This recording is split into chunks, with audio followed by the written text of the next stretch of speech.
मध्यवर्ती बँकेचे संचालक माननीय तानाजीराव पाटील अध्यक्ष यांना वाढदिवसाच्या हार्दिक शुभेच्छा। शुभेच्छुक ॲडव्होकेट धर्मेश भैया, युवा मंच विटा व समस्त घुमटमाळ परिवार।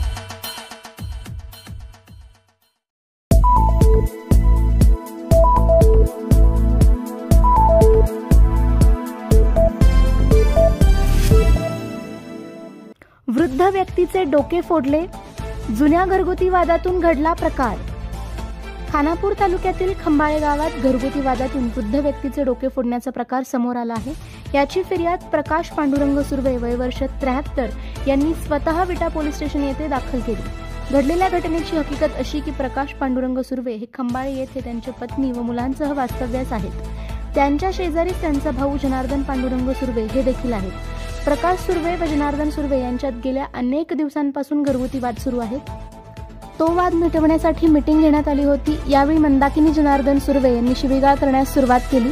त्यानंतर जनार्दन सुर्वे यांचा मुलगा हर्षद याने प्रकाश सुर्वे यांच्या डोक्यात हातातील कड्याने मारून गंभीर दुखापत केली व रोहित सुर्वे यांनी प्रकाश सुर्वे यांचा मुलगा सचिन यास शिवीगाळ केली व जीवे मारण्याची धमकी दिली। या घटनेचा प्राथमिक तपास करून सर्व आरोपींना न्यायालयात हजर केले। या घटनेमुळे खानापूर तालुक्यात खळबळ उडाली आहे।